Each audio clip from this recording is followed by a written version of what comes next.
요한복음 9장 25절에서 38절, 요한복음 9장 25절에서 38절입니다.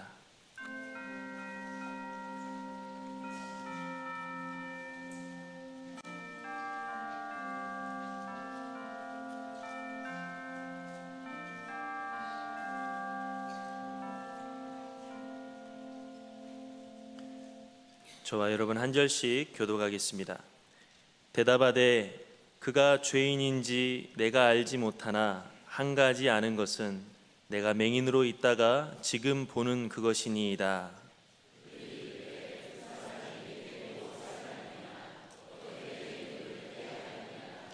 대답하되 내가 이미 일렀어도 듣지 아니하고 어찌하여 다시 듣고자 하나이까? 당신들도 그의 제자가 되려 하나이까?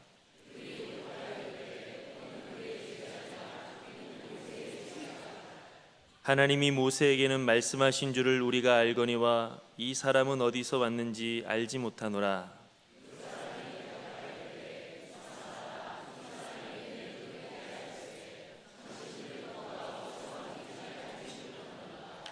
하나님이 죄인의 말을 듣지 아니하시고 경건하여 그의 뜻대로 행하는 자의 말은 들으시는 줄을 우리가 아나이다.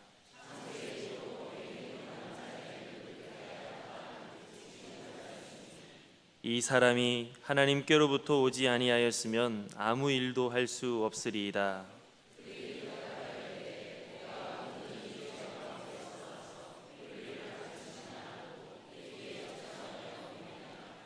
예수께서 그들이 그 사람을 쫓아냈다 하는 말을 들으셨더니 그를 만나사 이르시되 내가 인자를 믿느냐?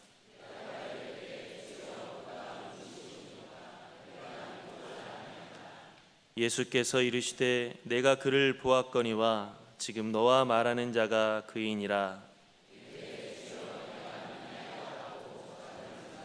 아멘. 18세기 영국의 건축가 크리스토퍼 렌이 화면을 좀 띄워주세요. 네. 세인트 폴 대성당을 재건할 때의 일이었습니다. 저 화면에 나오는 사람이 크리스토퍼 렌이라고 하는 사람이고 옆에 있는 사진이 세인트 폴 대성당입니다. 저 성당을 재건할 때 일이었습니다. 어넬 저 렌이 평생복 차림으로 공사 현장을 둘러보다가 돌을 다듬는 사람에게 물었습니다. 지금 무슨 일을 하고 있으십니까? 이 사람은 묻는 사람의 얼굴을 쳐다보지도 않고 퉁명스럽게 대답합니다.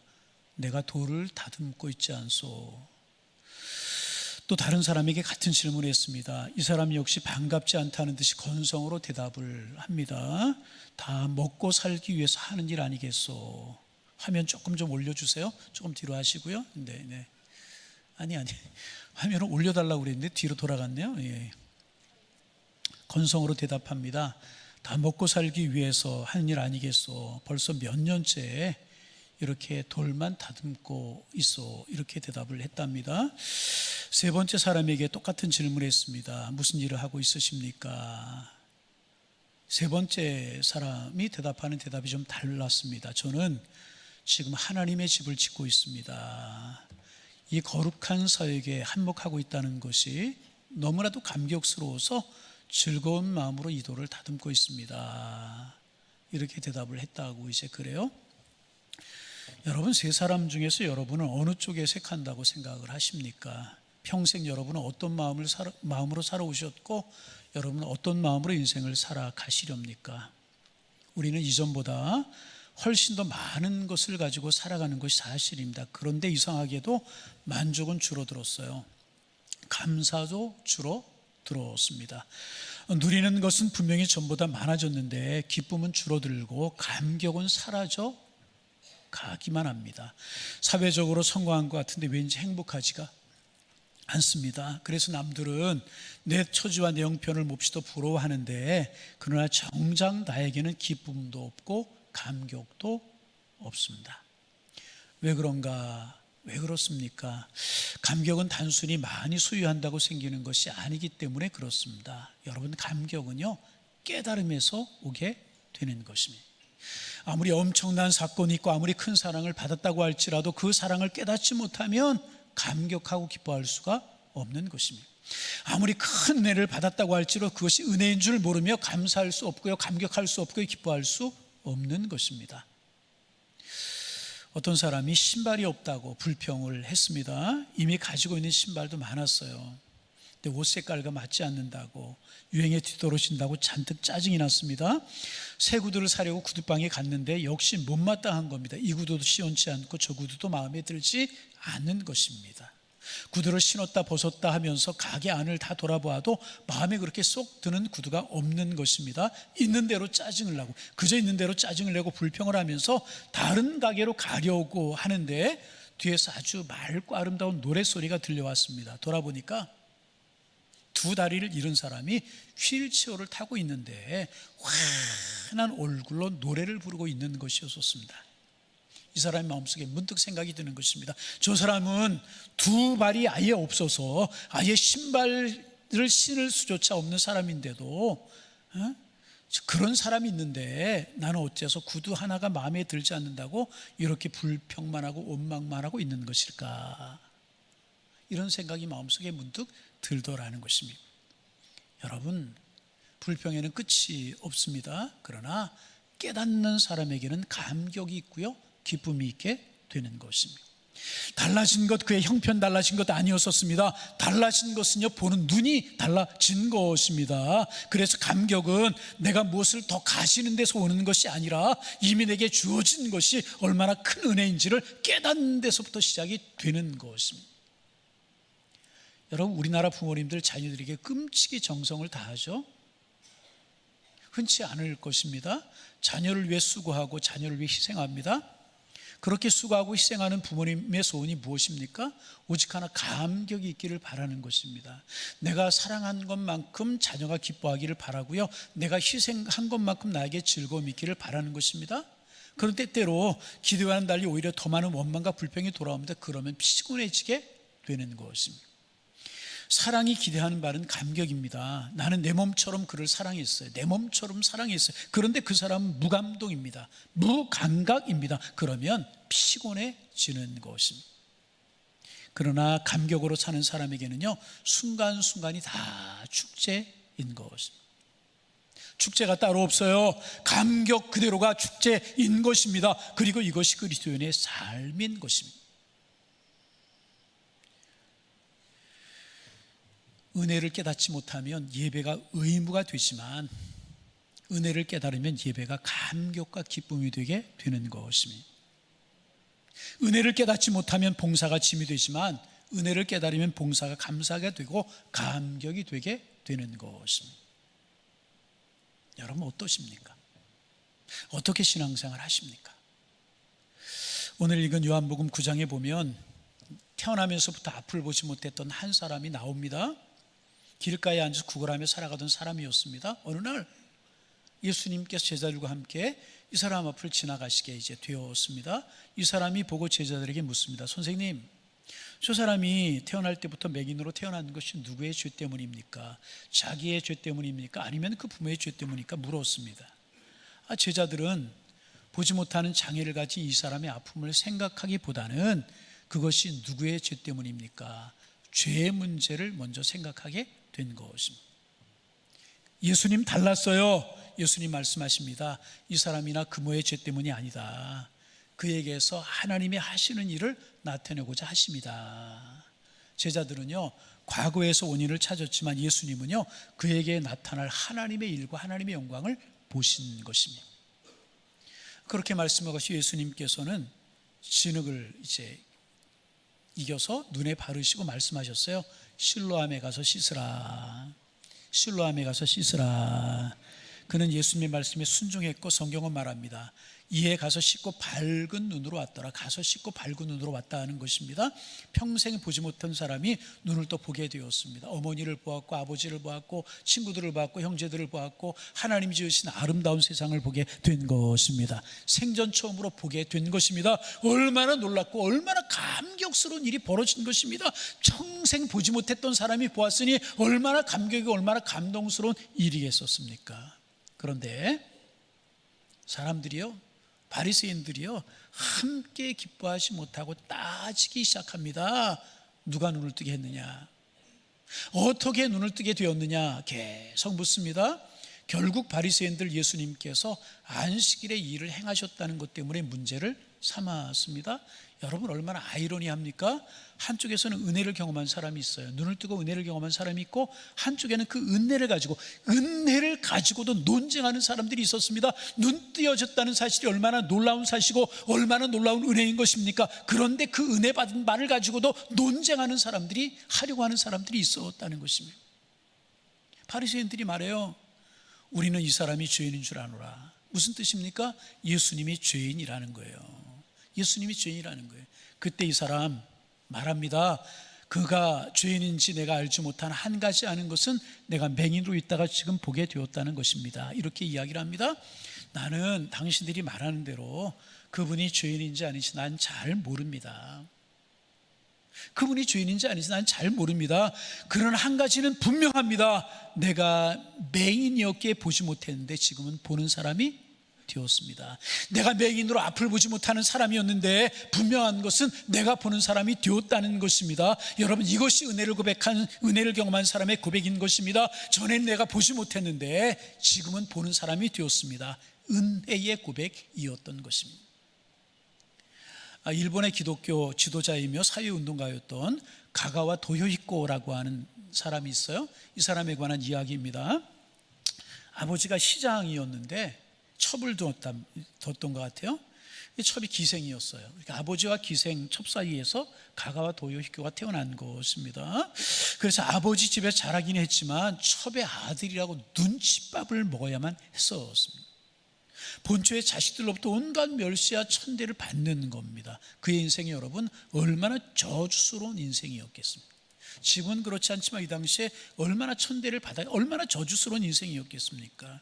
왜 나 같은 건 낳아서 이런 멸시와 천대를 받게 하느냐고 부모님 원망하고 세대를 원망하면서 이 사람이 자라났습니다.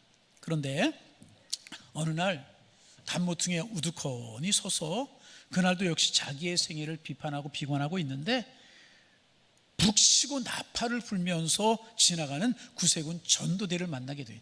북을 치고 막 나팔을 불면서 전도를 하면서 지나가는 구세군 전도대를 만나게 된 것입니다. 그들이 외쳐요. 하나님은 사랑이십니다. 하나님은 누구든지 사랑하십니다. 모든 사람을 다 사랑하십니다. 하나님은 사랑이십니다.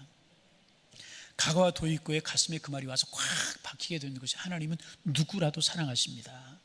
그게 가슴에 와서 박힌 거예요. 다가가서 물었습니다. 기생의 아들도, 나 같은 기생의 아들도 하나님은 사랑하시나요? 나 같은 기생의 아들도, 사람 취급받지 못했던 나 같은 사람도 하나님이 사랑하시나요? 그렇습니다. 주님은 누구라도 사랑하십니다. 이 말을 듣고요, 가가와 도요히코가 그리스도인이 되었다는 거예요. 그래서 그가 쓴 글 가운데 이런 구절들이 많이 나와요. 나는 기생의 아들이 아니고, 나는 기생의 아들이 아니고 나는 하나님의 아들이다. 할렐루야. 나는 기생의 아들이 아니고 하나님의 아들이다. 나는 더 이상 비천한 존재가 아니다. 나는 하나님의 아들이고 나는 하나님께서 나를 사랑하시는 하나님의 아들이다. 그 감격이, 그 깨달음이 가가와 도요히코를 그리스도의 사람이 되게 만들었고, 종교인이 되게 만들었고, 사회운동가가 되게 만들었던 것입니다. 깨달음이 그를 이런 사람으로 만들게 되었던 것입니다. 여러분, 우리가 모든 것을 다 알아야 감격하는 것 아닙니다. 다른 것 다 몰라도 하나님 분명해야 되는 것입니다. 하나님은 지금도 살아계십니다. 그 하나님께서 나를 사랑하십니다. 그 예수님께서 나를 구원하셨습니다. 그 하나님의 은혜로 내가 여기까지 왔습니다. 이것이 분명해야 되는 것입니다. 사도 바울이 그렇게 그래서 고백합니다. 나를 사랑하사 나를 위하여 자기 자신을 버리신 하나님의 아들을 믿는 믿음 안에서 나는 사는 것이다. 나를 사랑하사 나를 위하여 자기 몸을 버리신 하나님의 아들을 믿는 믿음 안에서 나는 사는 것이다. 여기에 감격이 있고 여기에 기쁨이 있고 여기에 은혜가 있게 되는 것입니다. 그래서 사랑하는 성도 여러분, 혹시나 신앙생활이 무거워지고 힘들 때가 있으십니까? 그럴 때 무엇인가 새로운 것을 찾기 전에 내가 받은 은혜부터 다시 바라보는 것입니다. 내가 어떻게 예수 믿게 되었는지, 내가 어떻게 죄사함을 받게 되었는지, 하나님의 은혜가 얼마나 큰지, 하나님께서 어떻게 나를 여기까지 인도하셨는지를 생각해 보는 것입니다. 그러면 틀림없이 이런 고백을 하게 될 것입니다. 하나님은 여전히 나를 사랑하십니다. 내가 여기까지 온 것 하나님의 은혜입니다.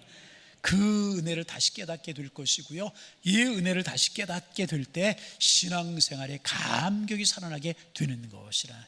여러분, 이 고백 속에, 이 깨달음 속에 감격 있는 신앙의 길을 걸어가시는 하나님의 사람들 되시기를 주님의 이름으로 축원합니다.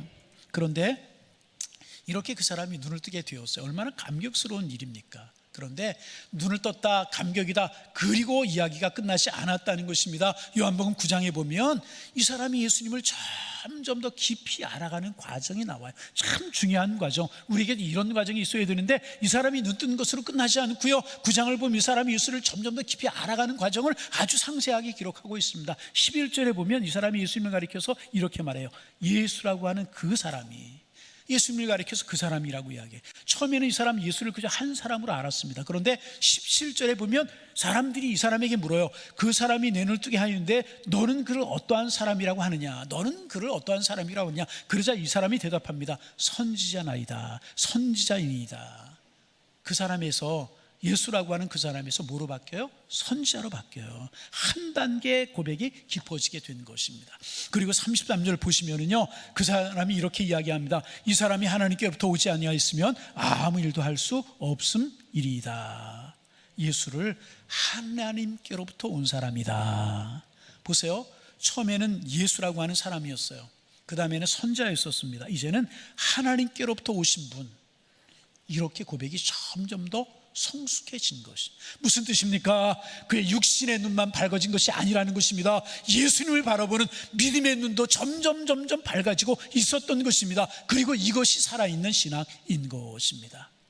그래서 여러분, 은혜를 경험한 사람은요, 받은 바 은혜에만 머물지 않아요. 나에게 이 은혜를 베풀어 주신 분이 누구신가? 은혜를 베풀어 주신 분이 누구신가? 처음에는 예수라고 하는 그 사람이었었어요. 그 다음에는 선지자였었어요. 그 다음에 하나님께로부터 오신 분이었었어요. 이렇게 예수님을 점점 더 깊이 알아가게 되는 것이라. 성경에 나오는 그 예수, 2000년 전에 예루살렘에 죽은 예수, 성인이지. 그런데 그분이 정말 우리를 위해 십자가에 달려 돌아가셨대. 근데 그분은 다른 사람의 하나님이 아니라 나의 하나님이셔.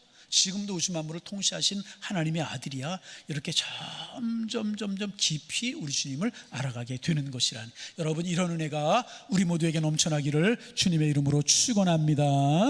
사도 바울이 그래 고백하지 않습니까? 내가 그리스도와 그 부활의 권능과 그 고난의 참여함을 알고자 하여 그랬어요. 바울은 이미 예수를 만난 사람이었습니다. 그런데 그의 소원은 여전히 그리스도를 더 알아가기를 원했다는 것입니다. 신앙생활을 오래 할수록 예수님을 더 깊이 알아가기를 원하고 예수님을 더 깊이 알아가야 되는 것이라는 것입니다.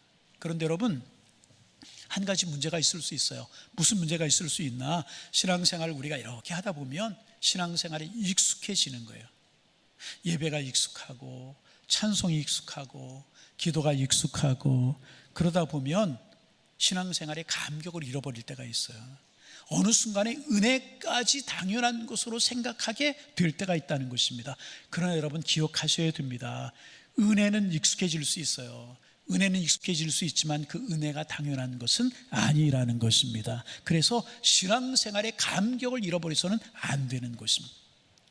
오히려 예수님을 더 많이 알았으니 더 감사해야 하는 것이고, 십자가의 사랑을 더 깊이 알았으니 더 기뻐하고 감격스러워 해야 되는 것이고, 십자가의 은혜를 깨달았으니 점점 더 주님의 사랑에 감사하며 살아가야 되는 것이라는 것입니다. 그래서 처음에 구원받은 것이 감사했다면 이제는 나 같은 사람을 여기까지 인도하신 것에 감사할 수 있어야 되는 것입니다.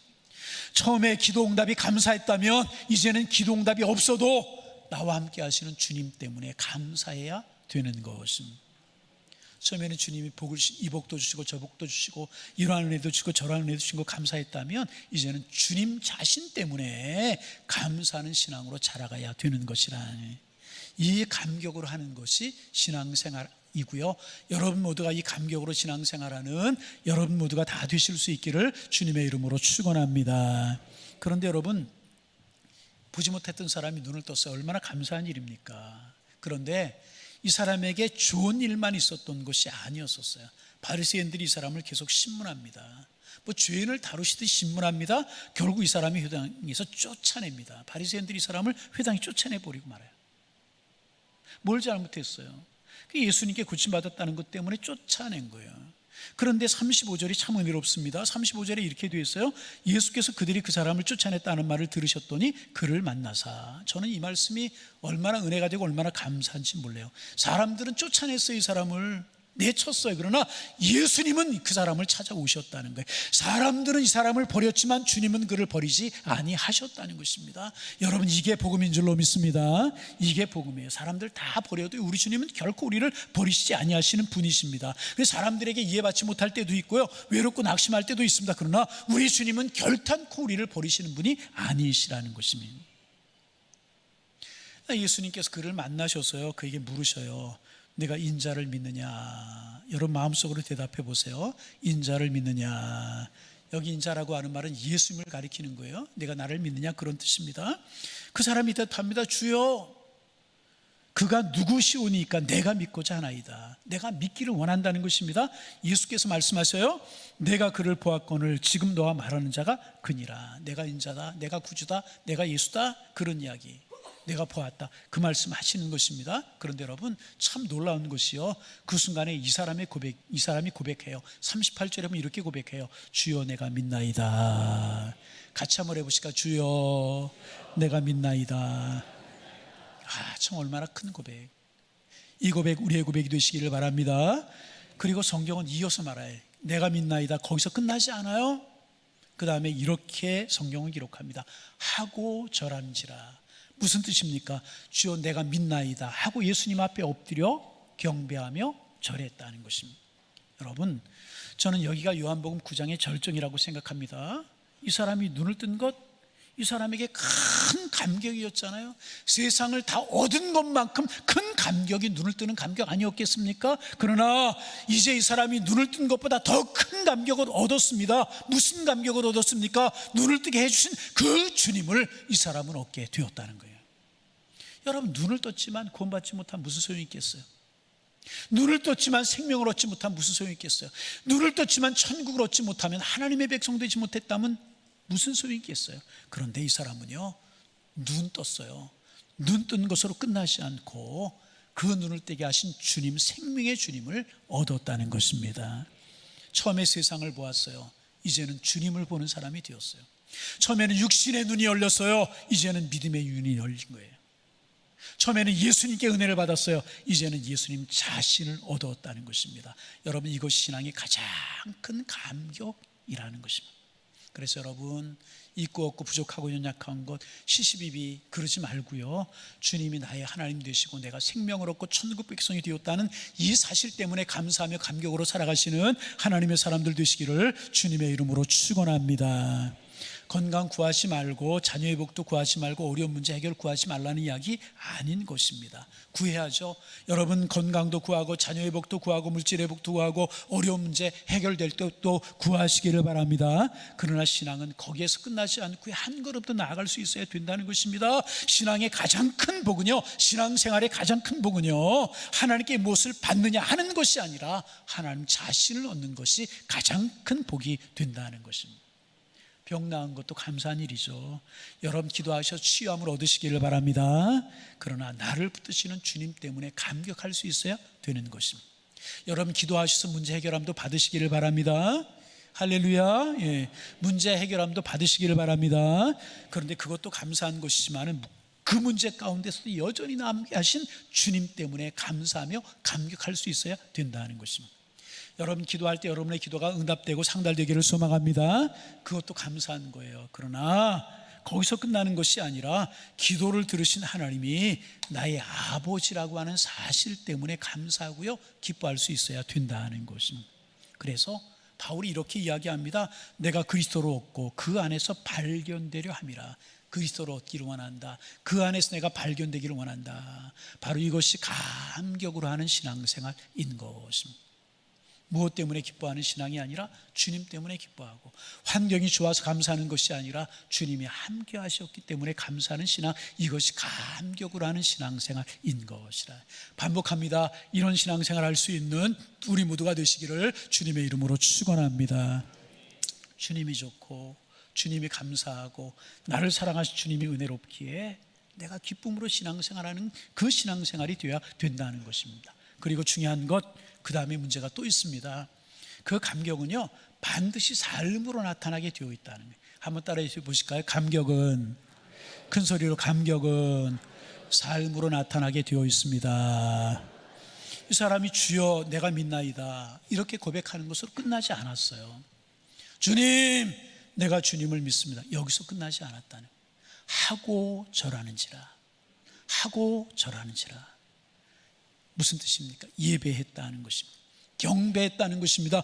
우리 주님 앞에 엎드려 예배했다는 것입니다. 경배했다는 것입니다. 그렇습니다. 감격은 예배가 되는 것입니다. 감격은 감사가 되는 것이고, 감격은 섬김이 되는 것이고, 감격은 헌신이 되게 되는 것입니다.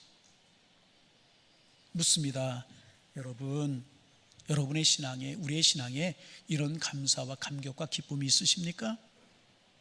예배가 습관이 되고, 예배가 너무나 익숙해지고, 찬송이 습관이 되고, 십자가에 그래서 은혜까지 당연하게 여겨지고 있지는 아니하십니까? 아닙니다. 우리는 감사와 감격으로 신앙생활해야 되는 것입니다. 그래서 성경에 보면은요, 하나님의 은혜를 깨달았던 사람들이요, 모두 그 감격으로 살았어요. 몇 사람 예를 들어볼까요? 다윗, 언약궤가 자기 성으로 들어왔잖아요. 너무너무 기뻐서 여 앞에서 힘을 다해 춤을 추었어요. 왕임에도 불구하고 춤을 추었어요. 바지가 내려가는 것도 모르고 춤을 추었어요. 왕의 체면보다 하나님의 은혜가 더 컸다는 것입니다. 감격이 체면을 이기게 되었다는 것입니다. 주님의 사랑이 너무너무 고마워서 춤을 추었어요. 감격으로 춤을. 삭개오, 사람들에게 주인이라고 손가락질을 받던 사람이었잖아요. 근데 주님이 자기 집에 찾아오셨어요. 그 은혜가 너무나도 감사하고 너무나 감격스러웠던 것입니다. 내 소유의 절반을 팔아 가난한 사람들에게 주겠습니다. 여러분 보세요. 누가 시킨 것도 아니고 억지로 한 것 아니잖아요. 은혜에 감격하니, 은혜를 받고 나니 감격하니 움켜쥐었던 손이 저절로 펴지게 되었다는, 저절로 펴지게 되었다는. 베드로 예수님 모른다고 3번씩이나 부인했어요. 부활하신 예수님, 그런 베드로 버리지 아니하고 찾아오셨어요. 말씀하셔요. 내가 나를 사랑하느냐, 내가 주님을 사랑하는지 주께서 아십니다. 내 양을 먹이라. 다시 실패한 베드로, 부인한 베드로 다시 찾아오시고, 다시 맡겨주신 그 사명을 맡긴 은혜에 감사하여서, 감격하여서 남은 생애를 그 십자가 복음을 위해서 살아가지 않습니까? 감격으로 십자가를 지지 않습니까? 사도 바울, 교회를 핍박하던 사람이었고 예수 믿는 사람을 박해하던 사람이었습니다. 그런데 자신을 주님께서 만나주시고 사도로 불러주셨습니다. 바울은 고백합니다. 나의 나 된 것은 하나님의 은혜로 된 것입니다. 바울의 일생을 움직이는 힘이 있었어요. 의무감이 아니었었어요. 책임감이 아니었었어요. 은혜에 대한 감격이 사도 바울의 평생을 붙들고 그의 인생을 주관했다는 것입니다. 감격은 사람을 움직이게 되어 있습니다. 그래서 참된 신앙의 감격은요, 마음속으로 그치지 않는, 느낌으로 끝나지 않는 것입니다. 내가 은혜 받았지 감격할, 그것이 아니라는 것입니다. 감격은 예배가 되고요, 감격은 감사가 되고, 감격은 나눔이 되고, 감격은 섬김이 되고요, 감격은 헌신이 되게 되는 것입니다. 나 같은 죄인 살리신 그 은혜에 감사하여서 감격하고, 예배하고, 나를 구원하신 은혜에 감사하고 감격하고, 나를 여기까지 붙이신 은혜에 감격하고 섬기는 것이 신앙생활이 되어야 되는 것입니다. 그래서 오늘 말씀의 제목처럼요, 신앙은 감격인 것입니다. 한번 따라해 보실까요? 신앙은 감격입니다. 신앙생활은 감격으로 해야 되는, 의무 아니에요, 책임감 아닙니다. 감격으로 해야 되는, 그 사랑의 감격, 깨달음의 감격으로 해야 되는 것이 신앙생활인 것입니다. 정리합니다. 본문에 나오는 이 사람, 처음에는 눈이 밝아져 세상을 보았어요. 그러나 마침내 주님을 보았습니다. 처음에는 눈 뜬 것이 감사했습니다. 그러나 마침내 주님을 얻었습니다. 그리고 주여 내가 믿나이다. 그는 주님 앞에 엎드려 주님을 경배합니다. 사랑하는 양일의 가족 여러분, 우리의 마음속에 이 감격이 다시 살아나실 수 있기를 소망합니다. 그래서 우리 예배가 감격을 한 예배가 되고, 그 감격으로 찬송하고, 그 감격으로 기도하고, 그 감격으로 섬기는 우리의 신앙생활이 되기를 소망합니다. 그리고 우리가 삶을 다 마치는 날까지 주님 나를 사랑해 주셔서 감사합니다. 나를 구원해 주셔서 감사합니다. 나를 여기까지 인도해 주셔서 감사합니다. 이 고백과 감격으로 살아가는 우리 모두가 되셔서 하나님께는 영광이고 우리에게는 축복이고 우리의 주변에 은혜를 나누는 복 있는 신앙의 길을 걸어가는 하나님의 사람들이 다 되실 수 있기를 주님의 이름으로 축원합니다. 축원합니다. 하나님 아버지, 다른 건 몰라도 주님이 나를 사랑하십니다. 주님이 나를 구원하셨습니다. 여기까지 손붙들어 인도해 주셨습니다. 이 감격 끊이지 않도록 인도하여 주옵시고, 이 감격이 우리의 마음속에 넘쳐나 그 감격으로 예배하고 찬송하고 기도하고 섬기는 저희가 될 수 있도록 주님 인도하여 주옵소서.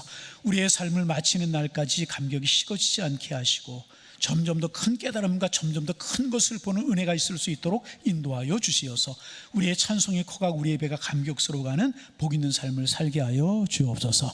예수님의 이름으로 기도하옵나이다. 아멘.